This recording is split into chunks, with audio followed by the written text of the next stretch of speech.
Olá, me chamo Marlon, e esse é o canal Promessa para Nosso Tempo, com mensagens edificantes da Palavra de Deus para a sua vida. Se inscreva no canal e deixe um comentário com pedidos de oração, ou nos conte um testemunho de algo que o Senhor fez em sua vida. Você vai ouvir agora uma mensagem nos Encontros de Paz e Vida, com o pastor Juahiri Bayarim.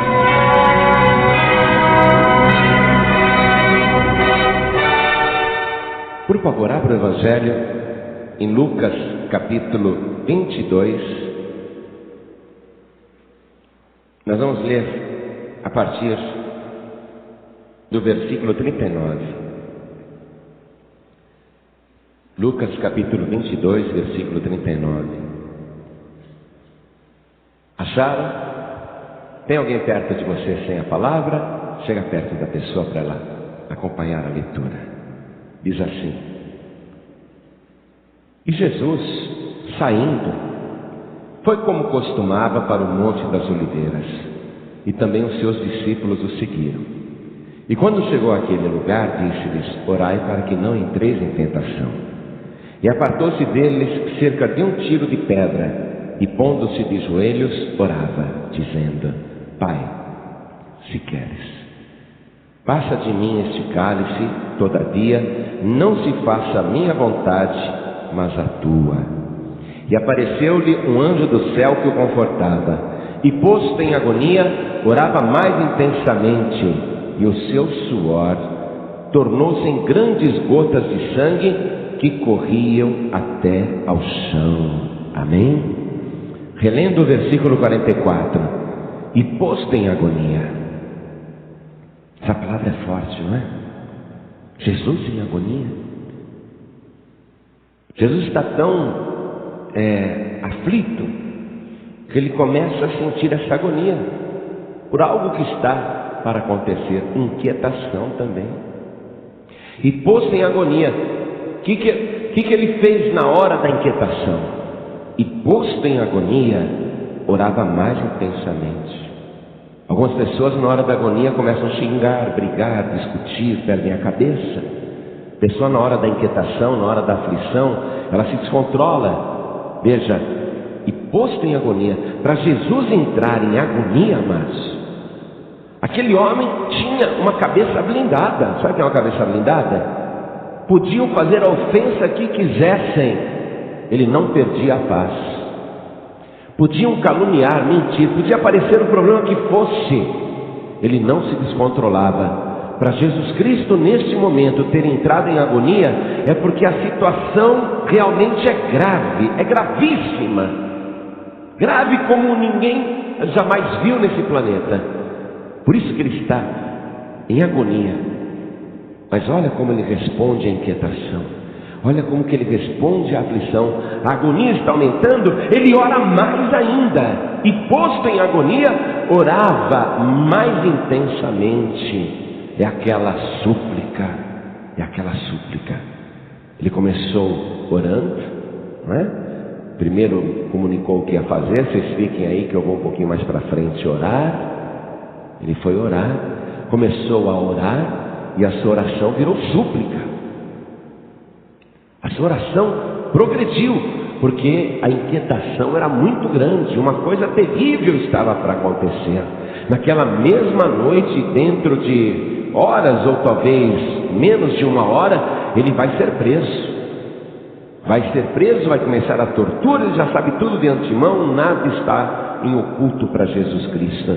E daí a inquietação, a certeza de que uma coisa não poderá ser evitada, a menos que o Pai permita, a menos que o Pai evite esta coisa. Por isso que ele ora: Pai, se for da tua vontade, passe de mim esse cálice sem que eu beba.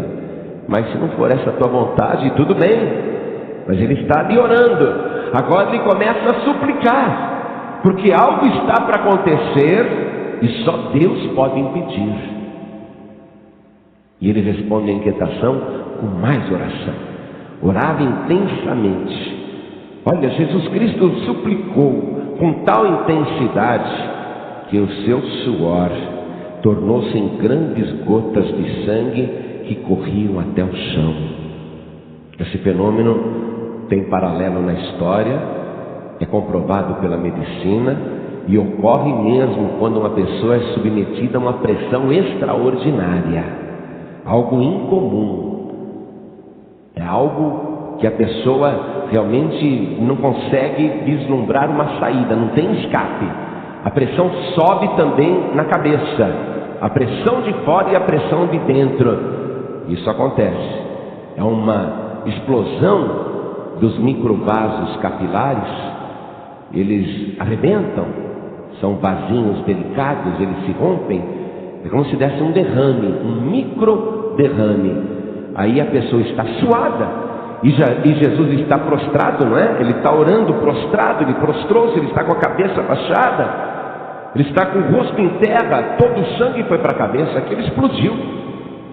Os vasos capilares se romperam e ele estava suando, e o sangue misturou com o suor. Então representava assim grandes gotas de sangue que escorriam até o chão. Ele ficou com a roupa banhada de sangue. Versículo 44, eu vou reler agora, e cada pessoa que está comigo aqui repete em seguida. Vamos lá. E posto em agonia, orava mais intensamente, e o seu suor tornou-se em grandes gotas de sangue que corriam até o chão. O sangue, ele tem um poder de tingimento que é incomparável com as tintas.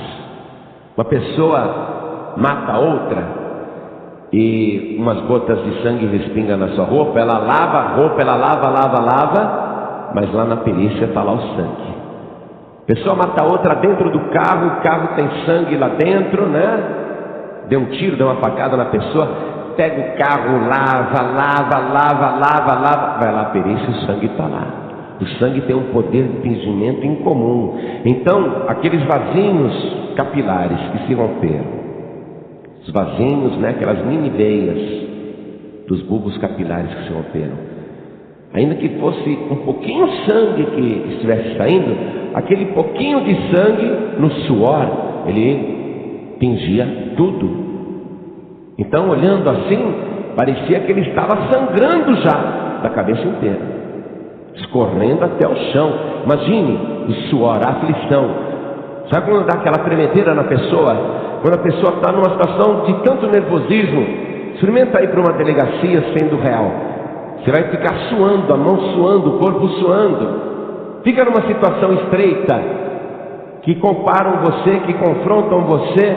Aí você vai suar, transpirar. Jesus Cristo está numa situação onde ele transpira muito, e agora o seu suor foi tingido pelo rompimento dos vasos capilares, os microvasos que arrebentaram devido à pressão e corriam até o chão.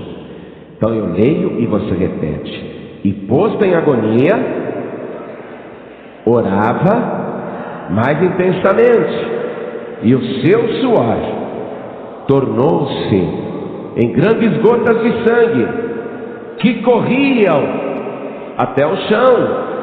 Aqui também tem um outro milagre acontecendo, amados, porque Jesus Cristo iniciou o seu ministério realizando uma maravilha: transformar água em vinho. E ele está coroando o seu ministério, literalmente, porque isso ocorre na sua cabeça. Ele encerra o seu ministério, ele coroa o seu ministério com mais uma maravilha: ele transforma suor em sangue que escorriam até o chão. Você crê que isso aconteceu? Quem acredita? Você crê mesmo? Então desocupe as tuas mãos e vamos dar a melhor salva de palmas para a palavra de Deus. Vamos aplaudir a vida do Senhor Jesus. Vamos aplaudir essa coragem, esse heroísmo, a capacidade de orar na maior dificuldade. Quando todo mundo iria correr, ele dobra os joelhos, ele se prostra diante do Pai, ele clama, ele suplica, ele ora mais intensamente. Então vamos aplaudir o nosso líder, o nosso exemplo. Isso, diga glória, glória, glória. Senhor nosso Deus e nosso Pai, nós estamos admirados. O Senhor Jesus é o nosso modelo. Senhor, nós queremos aprender a agir como Ele. Vem nos ensinar pela Tua Santa Palavra. Vem com Teu Espírito agora. Tome a boca do pregador. Envia a Tua Palavra com poder e autoridade. E que a Tua Palavra vá e produza o resultado para o qual está sendo mandada. Em nome do Senhor Jesus. Diga amém, Jesus. Poder se assentar. Amados, quando na França medieval os protestantes começaram a se multiplicar, havia um rei na França chamado Carlos IX. E ele, com muito ódio dos protestantes que estavam se multiplicando em plena Paris e em toda a França, o rei Carlos IX, ele fez um decreto que na noite do dia de São Bartolomeu, todos os protestantes deveriam ser mortos, assassinados. Isso não seria crime. A matança estava liberada. Os hereges poderiam ser assassinados. E aquela noite do dia de São Bartolomeu, em toda a França, foi um banho de sangue. A gritaria era imensa. Pessoas estavam sendo assassinadas nas casas, nas ruas, homens, mulheres e crianças. As ruas de quase todas as cidades da França ficaram tintas de vermelho, por causa da quantidade enorme de pessoas que estavam degoladas, esfaqueadas, decapitadas ou agonizando em poças de sangue, morrendo, gritando, agonizando. Naquela noite do dia de São Bartolomeu, podia-se ouvir em toda a França uma agonia só, gemidos, gemidos. O cenário era terrível, uma covardia. Pessoas desarmadas, pessoas inocentes, apenas porque professavam uma fé, estavam sendo assassinadas numa permissão oficial do rei da França, Carlos IX. E o povo sabe como é que é. O povo aproveitou, já que estamos autorizados, já que é um decreto do rei, vamos matar esses hereges. E mataram sem piedade. O clamor em toda a França correu. E os gritos também dos assassinos, as gargalhadas. Foi um inferno. Aquela geração de protestantes passou por uma prova na França que talvez se compare à destruição de Jerusalém no ano 70 da era cristã. Foi algo terrível, que inclusive mudou a história da França. O rei Carlos IX achou que fez a coisa certa. Continuou governando. As ruas foram lavadas, os corpos foram sepultados em cemitérios não cristãos, separados em campos malditos, lançados em qualquer cova. Enfim, o vestígio daquela matança inominável foi completamente apagado das ruas de todas as cidades da França. Mas era impossível apagar aquilo da consciência de um rei ímpio. Nem toda a água do mundo, nem todo o detergente do mundo poderia limpar a consciência daquele rei Carlos IX. E ele começou a ficar atormentado. A cobrança por aquela matança absurda. A sua consciência começou a cobrar o seu ato de covardia, o que ele fez. E ele ficou de uma tal maneira atormentado que ele não conseguia tirar da memória as cenas que ele contemplou do seu palácio, vendo tantas pessoas em poças de sangue, agonizando, sofrendo, morrendo, gritando, pessoas de todas as idades. Aquilo se repetia na sua mente. Ele não queria pensar naquilo, mas aquilo se repetia na sua mente. Por causa disso ele foi definhando, foi ficando deprimido. 2 anos depois da noite de São Bartolomeu, 2 anos depois, esse rei Carlos IX está para dar o último suspiro. 2 anos depois ele está num leito de enfermidade. As cenas da matança não saem da sua memória. Aquilo se repete.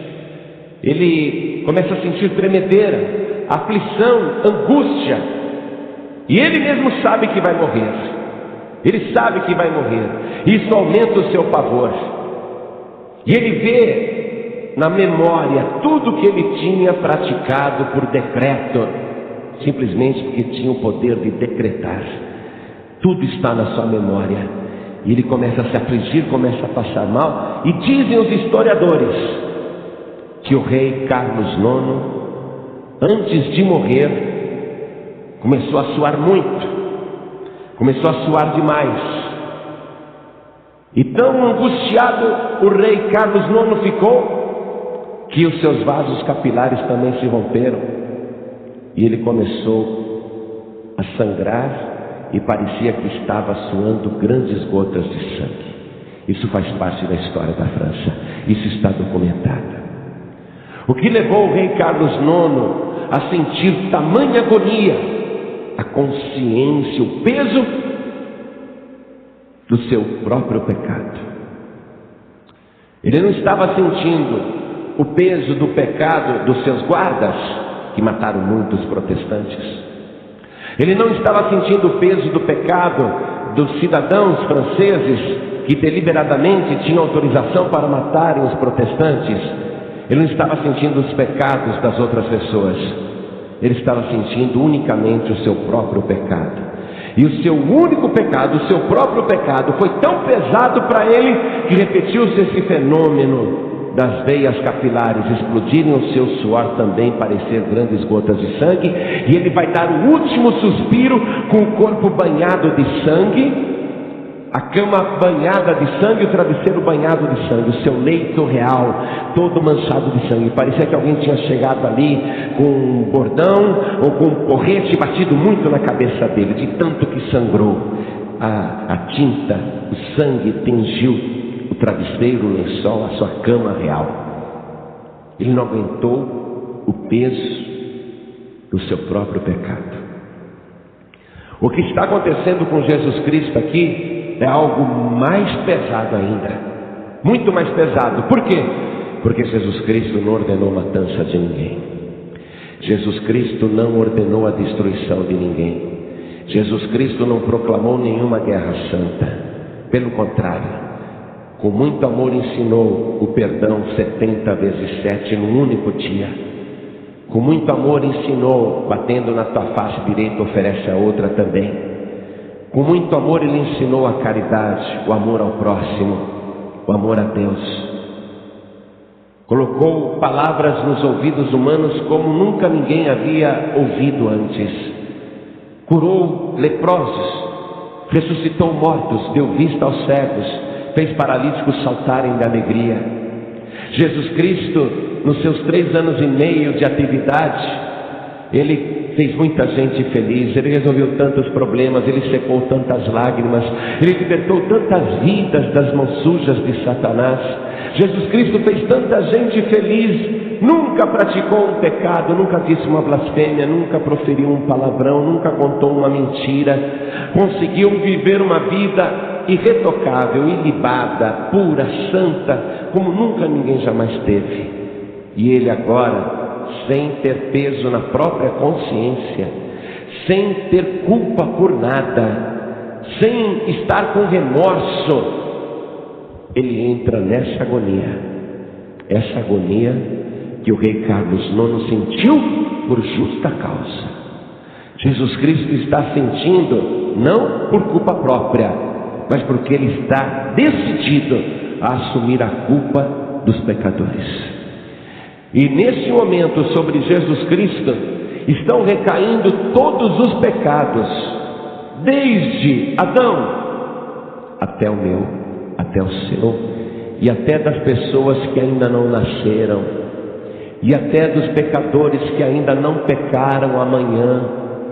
E enquanto este mundo durar, e enquanto o sol brilhar, enquanto dia e noite haver, enquanto esse planeta continuar, Jesus Cristo está assumindo os pecados e a culpa, os remorsos, os complexos.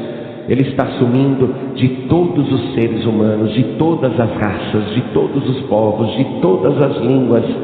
Ele está agora recebendo esse peso. É algo tão terrível que ele recebe, que ele entra em agonia, não apenas pela expectativa do que ocorrerá em breve, que por si só aquilo já seria motivo para fazer uma pessoa se desesperar, mas ele sente agora o peso dos nossos pecados.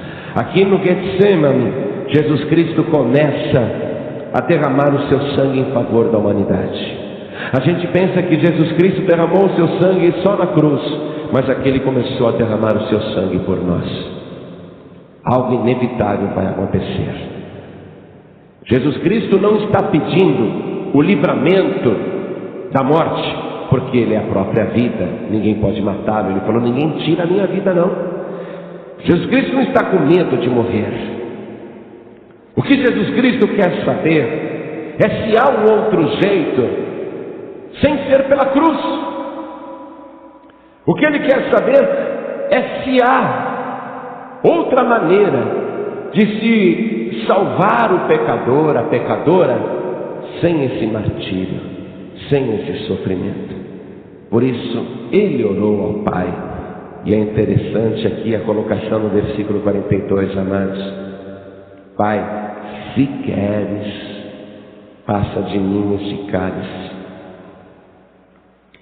Se queres, quer dizer que era possível ao Pai querer outra coisa, sim ou não? Era possível, Pai, se queres, não é? Se queres, e não se podes. E sabe, se Deus quiser, pode se dar outro jeito, mas Deus não vai mudar o plano dele agora, porque isso está estabelecido desde antes da fundação do mundo. Jesus Cristo é o Cordeiro de Deus que tira o pecado do mundo, e ele foi morto, segundo o livro de Apocalipse, desde antes da fundação do mundo. Como Deus chama a existência as coisas que não existem como se elas já fossem, então ele foi morto desde antes da fundação do mundo. É um fato que já ocorreu lá antes de surgir o nosso planeta. Antes do primeiro ser humano caminhar sobre essa terra, ele já estava morto pelos pecadores. É algo tão antigo, e agora chegou o momento de materializar aquilo que no mundo espiritual já aconteceu. Mas é possível mudar, é só o Pai querer. Mas o Pai não quer. Ele poderia se revoltar. O Senhor tem coragem de fazer isso com o próprio filho? A gente, quando não consegue resolver um problema, entra em agonia e se rebela, fica revoltado, revoltada.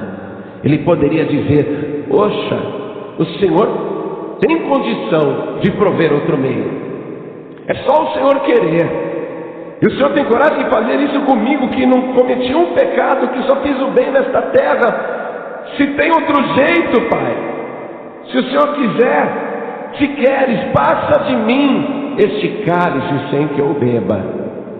Mas fazer uma alteração aqui e agora, no momento em que está para se cumprir no mundo material aquilo que muito antes do planeta existir já existia no mundo espiritual, fazer essa mudança agora seria impraticável, seria impossível.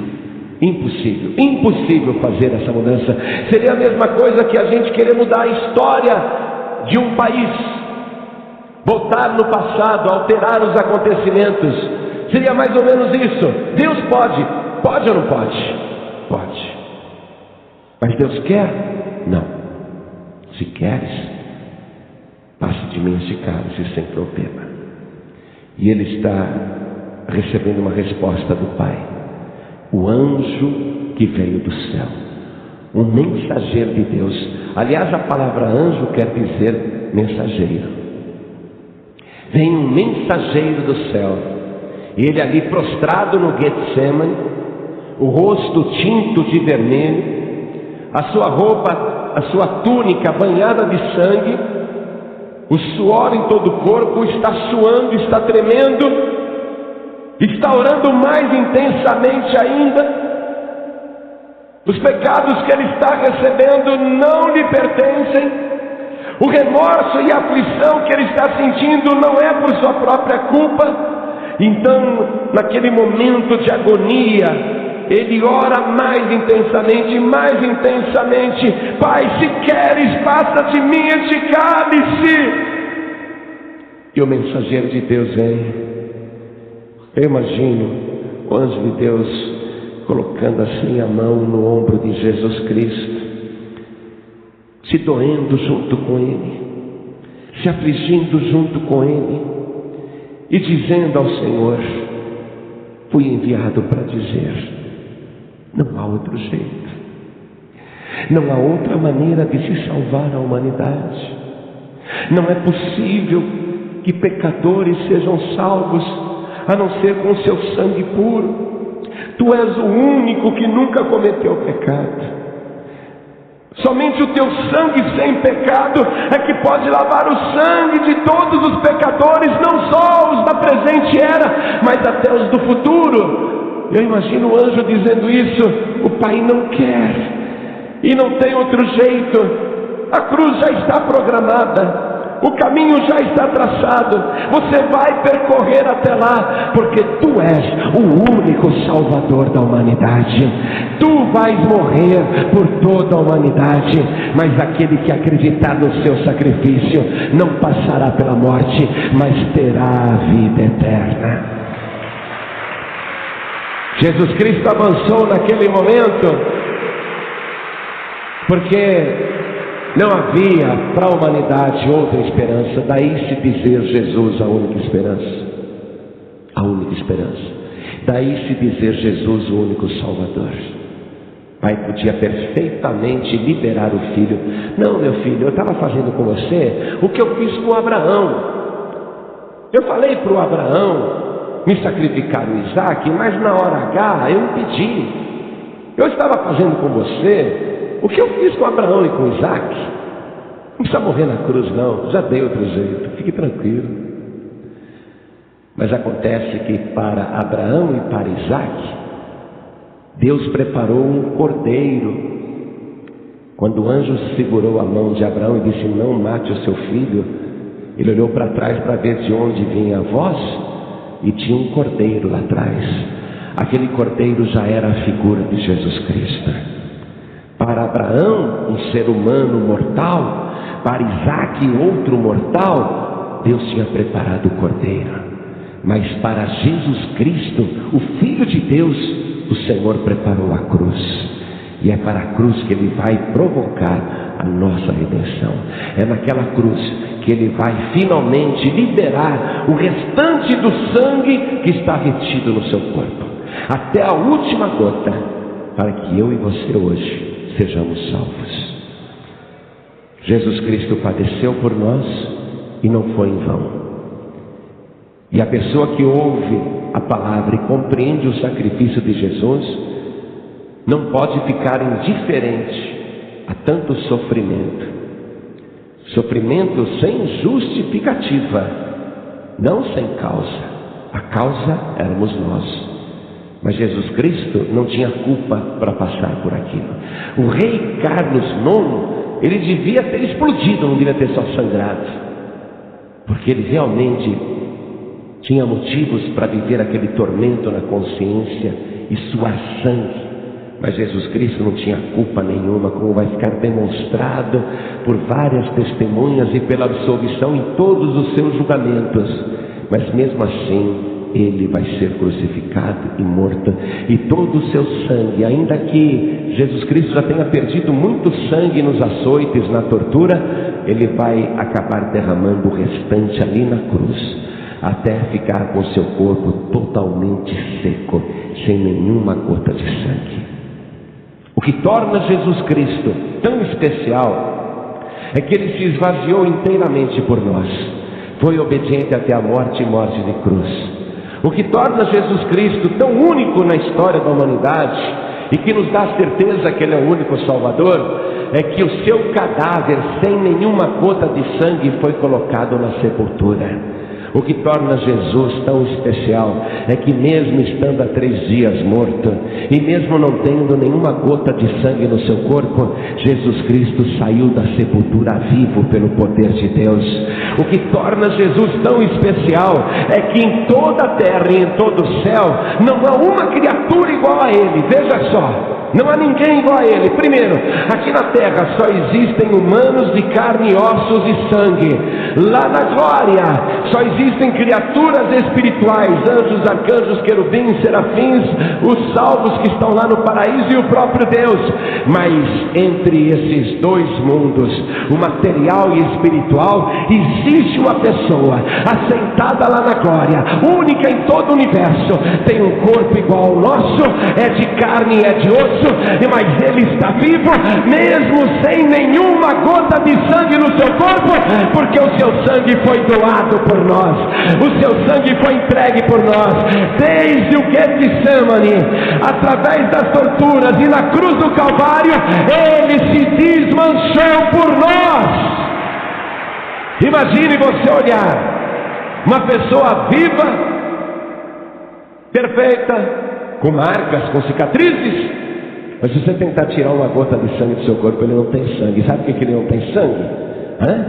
Porque está escrito na palavra que o sangue, a carne e o sangue não herdam o reino dos céus. Jesus Cristo ressuscitou com o mesmo corpo. Jesus Cristo ressuscitou com a mesma carne. Ele mesmo morreu na cruz. Ele ressuscitou com aquele mesmo corpo, carne e ossos, conforme Ele disse aos discípulos aterrorizados. Vocês pensam que eu sou um fantasma? Tocai e me vede. Um fantasma não tem carne e ossos como vedes que eu tenho. Jesus Cristo teve o seu corpo glorificado e subiu ao céu. Naquela ascensão gloriosa, Jesus Cristo subiu ao céu sem nenhuma gota de sangue, e a sua carne foi glorificada. Jesus Cristo é de carne, é de ossos, mas o seu corpo foi glorificado. É mais ou menos isso que vai acontecer com nós no dia do arrebatamento. Os mortos estão mortos e o sangue já era, não é? O sangue já virou pó. Mas quando a trombeta tocar, as sepulturas nos cemitérios irão se abrir, e os que morreram em Cristo irão ressuscitar com um corpo glorificado igual ao do Senhor Jesus, um corpo majestoso, glorioso, mas sem nenhuma gota de sangue também. Nós vamos ser transportados até as nuvens dos céus para encontrar o Senhor Jesus nos ares, e aqueles que estiverem vivos, diz a palavra, nós seremos transformados à semelhança do Senhor Jesus. O nosso corpo vai ser glorificado, seremos arrebatados no abrir e piscar de olhos, e iremos encontrar o Senhor Jesus nos ares. Aí você vai ver, Ele é o único, Ele é o único, e nós semelhantes a Ele. Ele é o único que não tem sangue no corpo, mas está vivo por toda a eternidade. Onde nós encontramos o sangue do Senhor Jesus hoje? Nós encontramos na cruz do Calvário pela fé, porque Jesus, na noite de quinta-feira, Ele pegou o cálice que continha o vinho, e Ele disse para os discípulos: este cálice é o novo testamento no meu sangue, que é derramado por muitos.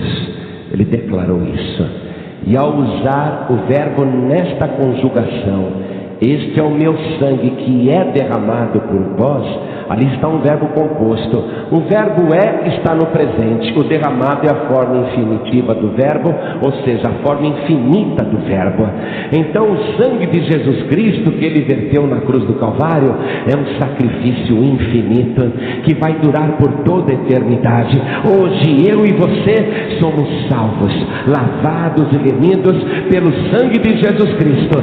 Não o sangue que está lá no trono de Deus, mas o sangue que foi derramado por nós na cruz do Calvário. Este sangue tem poder, este sangue glorioso, não tem outro jeito. É este sangue que te purifica de todo pecado. Este sangue apaga todas as tuas transgressões e apaga todas as tuas iniquidades. Vamos ficar de pé. Ele recebeu todo o poder no céu e na terra. Ele orando ao Pai, ele falou assim: Pai, chegou a hora, glorifica ao teu Filho como eu te glorifiquei aqui na terra, tendo consumado a obra que me destes a fazer.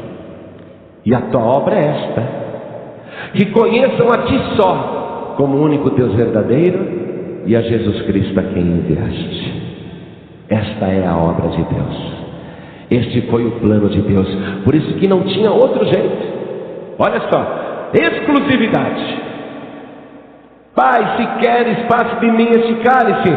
Deus podia falar: pode deixar. Estou chamando Maomé, estou chamando Buda, estou chamando Confúcio, estou chamando Kardec. Pode deixar, meu filho. Mas na oração que ele fez ficou claro que Deus não quis qualquer outra pessoa. Ficou claro: Pai, e a tua obra é esta, que conheçam a ti só como único Deus verdadeiro e a Jesus Cristo a quem enviaste. Tem outro jeito? Deus poderia dar se quisesse, mas a obra de Deus, a vontade de Deus foi esta: não há outro Deus e não há outro Salvador a não ser o Senhor Jesus. Por isso agora, toda pessoa que compreende isso e entrega a vida para Jesus, esta pessoa é salva pelo sangue de Jesus. Ele é o Verbo de Deus. No princípio era o Verbo, e o Verbo estava com Deus, e o Verbo era Deus. Ele estava no princípio com Deus. Todas as coisas foram feitas por Ele, sem Ele nada do que foi feito se fez. Ele é o Verbo de Deus, e Ele é o Verbo no presente, e é o Verbo infinito, no infinitivo. Aquela conjugação que faz com que o sangue derramado de Jesus continue tendo o mesmo poder hoje como teve há 2000 anos atrás. Este é o meu sangue, que é derramado por muitos. Por muitos, não por todos. Isso me aflige muito. Ainda que ele tinha derramado o sangue por toda a humanidade, não são todos que querem, não é? Há pessoas que preferem outro caminho, porque se elas preferissem Jesus Cristo, iriam comer a carne e beber o sangue do Senhor. No budismo não há santa ceia, no kardecismo não há santa ceia, no islamismo não há santa ceia. Nós estamos citando aqui algumas religiões que converteram 2/3 da humanidade. 2/3 da humanidade diz: não, de jeito nenhum, não queremos a carne e o sangue de Cristo. Preferimos Buda, Maomé, Kardec, religiões que não tomam a Santa Ceia. Mas na noite de quinta-feira ele declarou estas duas verdades: este cálice é o Novo Testamento no meu sangue, que é derramado por muitos, é derramado, presente e infinitivo, o verbo nunca termina, dizendo que a sua ação continua através da posteridade dos séculos, é para sempre, eternamente. Este é meu sangue que é derramado por vós, por muitos, para a remissão dos pecados. E a outra declaração na mesma noite que ele fez na oração: Pai, eu consumei a obra que me deste a fazer, e a tua obra é esta. Por isso que eu tenho que ir para a cruz, que conheçam a ti só como o único Deus verdadeiro e a Jesus Cristo a quem enviaste. Não tem outro jeito. Esta é a obra de Deus, e esta é a glória do Senhor Jesus. Esse é o privilégio do Senhor. Esses 2/3 da população da terra nós temos que tentar converter. Nós temos que chegar para o budista, para o muçulmano, para o espírita. Nós temos que chegar para eles e falar da importância da carne e do sangue de Jesus, do sacrifício de Jesus, da ação expiatória da morte de Jesus Cristo, da validade eterna desse sacrifício. Nós temos que procurar esses 2/3 da humanidade aí que não quer Jesus, que prefere Buda, Maomé, Confúcio e Kardec. Nós temos que falar de Jesus para eles. Mas se eles não quiserem, isso não importa também. não vai alterar a situação de Jesus Cristo, porque um dia chegará em que todos os povos da terra, de todas as religiões, de todos os povos, de todas as raças, de todas as tribos, todos, de todas as épocas, irão comparecer diante do trono branco de Deus.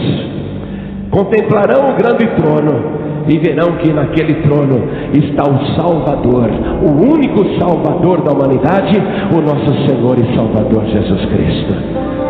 Por isso nós temos que pregar, mas se eles vão aceitar ou não, isso é questão pessoal. Quer continuar com a sua religião? Continue, mas saiba você que a obra de Deus é esta: só existe um único Deus e só existe um único Salvador.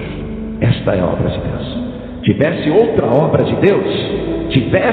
obra de Deus, eu mesmo ficaria mais tranquilo, não me preocuparia tanto com o macumbeiro, com o feiticeiro, não me preocuparia tanto com o kardecista, com o maometano, eu não me preocuparia tanto aí, com os chineses, com os budistas, não me preocuparia não. Se a obra de Deus tivesse outros caminhos, se outros caminhos levassem a Deus, a gente ficaria tranquilo. Mas a obra de Deus é esta, a obra de Deus é esta, a obra de Deus é esta: que conheçam a Ti só como único Deus e a Jesus Cristo a quem enviaste. Essa obra de Deus não muda. Um dia todos verão isso. Até aqueles que crucificaram Jesus verão isso. Nós estamos aqui na terra, a palavra está sendo pregada. A pessoa que crê e toma posse e entrega a vida para Jesus, ela é resgatada pelo poder do sacrifício de Jesus Cristo. O sangue de Jesus produz resultado na vida desta pessoa. Então eu vou fazer um convite agora, amado, eu vou fazer um convite para que você entregue sua vida para Jesus. Se quiser, lógico. Quantos aqui, ouvindo esta palavra, querem receber Jesus, o Filho de Deus, como o único, suficiente, exclusivo e eterno Salvador? Quem quer, erga sua mão assim bem alto. Todos que querem, eu quero. Todos que querem, ergam as mãos. E os que ergueram as mãos, saiam dos seus lugares, por favor, e venham aqui para frente. Dá um jeito de chegar aqui na frente. Vem para cá. Venha o mais rápido possível. E eu quero aproveitar e chamar aqui na frente aquelas pessoas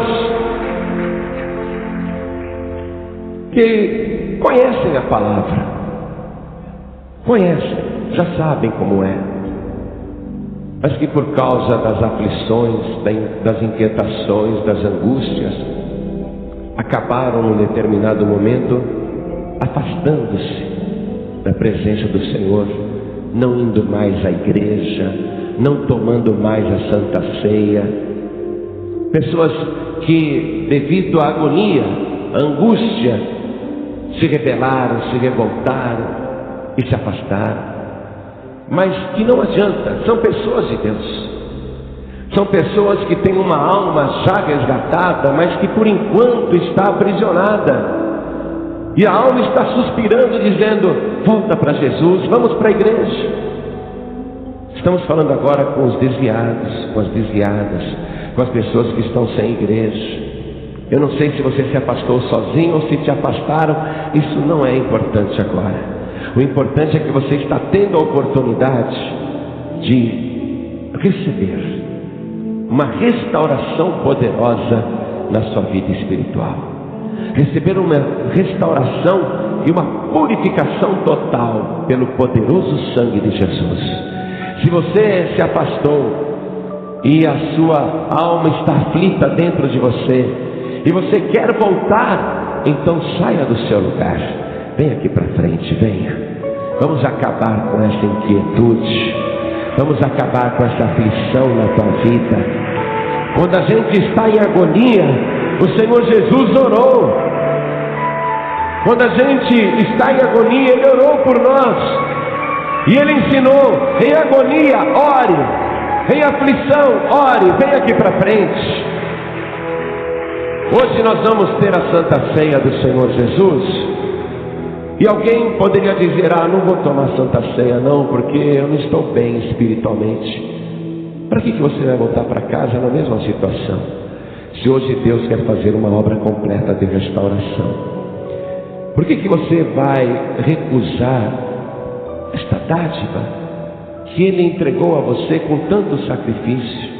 Tomai e comeis do meu corpo que é partido por vós. Pegue o cálice, beba. Este cálice é o Novo Testamento no meu sangue que é derramado por vós. E para chegar a fazer essa oferta para você, Ele padeceu tanto injustamente. Como é que você vai abrir mão desse privilégio? Como voltar para casa sem tomar a Santa Ceia? Pastor, é que eu não estou me sentindo preparada para isto. Novamente você está se colocando como dono da sua própria vida. Você tem que colocar a tua vida no altar de Deus, reconhecer que Ele é o teu Senhor e deixar o Espírito Santo de Deus fazer a obra na tua vida. Se você não tomar a Santa Ceia hoje, já tendo sido batizado nas águas, significa que você está no controle da sua própria vida e não está deixando o Senhor fazer a obra que Ele deseja. Se você hoje quer se consertar, ter a sua vida restaurada, pedir perdão para participar da Santa Ceia com a consciência tranquila, vem aqui para frente também, em nome do Senhor Jesus. Vem para cá, todos que quiserem. Pastor, eu quero. Para participar sem nenhum remorso, para participar sem nenhuma agonia, para participar sem nenhuma culpa. Vem aqui para frente e vamos aplaudir mais o Senhor Jesus. Vem correndo, vem para cá. Você que está ouvindo pelo rádio, você quer entregar a vida para Jesus, você quer voltar para Jesus, então se ajoelhe ao lado do teu rádio, nós vamos orar. Vou pedir a cada pessoa que está comigo aqui na sede da Paz e Vida do Rio de Janeiro, que se ajoelhe também, você que está diante do altar. Você que está dirigindo e ouvindo esta mensagem, o Espírito Santo de Deus falou com você, que você quer entregar a vida para Jesus, ou quer voltar para Jesus, não precisa parar o veículo, coloque a mão direita sobre o teu coração, porque nós vamos orar agora. Cada pessoa que está de joelhos comigo aqui na sede do Rio de Janeiro, coloque a mão direita sobre o coração. Ore com fé, ore comigo. Meu Deus e meu Pai, meu Deus bendito, meu Deus amado, a Tua palavra me confortou, me ensinou, me deu esperança, aumentou a minha fé e me mostrou o caminho. Só existe um Salvador, a quem eu recebo com todo o meu coração, o meu Senhor Jesus. E eu creio, meu Pai, que não há outro Deus além de Ti, e que através do Teu Filho Jesus eu vou contemplar a Tua glória por toda a eternidade. Meu Pai bendito, pelo sangue de Cristo, pelo sacrifício na cruz, me purifica agora de toda iniquidade, de toda maldade. Retira de mim tudo que não Te agrada, retira os meus vícios, retira o que me aflige, me dá a Tua paz, perdoa os meus pecados, me dá agora, Senhor, a alegria da minha salvação, confirmando o meu nome no Teu santo livro. Escreve, Senhor, o meu nome no livro da vida do Cordeiro, de onde eu peço que o meu nome jamais seja arriscado. Em nome de Jesus, o meu único Salvador, para sempre. Amém. Continue em espírito. Deixa eu orar por você agora. Toda a igreja estende a mão direita na direção das pessoas ajoelhadas. Vamos orar por elas. Senhor nosso Deus e nosso Pai, Deus bendito e Deus amado, nós estamos orando a Ti por cada uma destas vidas, apresentando ao Senhor estas pessoas que decidiram abraçar a Tua obra, e a Tua obra é esta: o Senhor é o único Deus verdadeiro, e o Teu Filho Jesus é o único Salvador. A partir de agora, meu Deus, esta pessoa Te pertence. Vem com o Teu Espírito Santo sobre ela e restaura toda a sua vida. Liberta de todo vício que atrapalha, cura todas as suas enfermidades. Dá paz a esta pessoa. Dá para ela a alegria da tua salvação. Meu Deus, eu estou pedindo por cada pessoa que tomou a decisão de te receber como único Salvador. Confirme a bênção agora, Pai, sobre o teu servo, sobre a tua serva, em nome do Senhor Jesus, o nosso único Salvador. É o que nós te pedimos e já te agradecemos. Assim seja feito. Amém, Senhor. Glória a Deus. Pode ficar de pé no seu lugar. Isso. E com alegria vamos aplaudir o nosso Senhor Jesus. Vamos aplaudir o Senhor. Você acabou de ouvir uma mensagem nos Encontros de Paz e Vida com o pastor João Ribe Palharim. Participe você também dos Encontros de Paz e Vida, às 8 horas da manhã, às 3 horas da tarde e às 7 horas da noite. Comunidade Cristã Paz e Vida, lugar de gente feliz.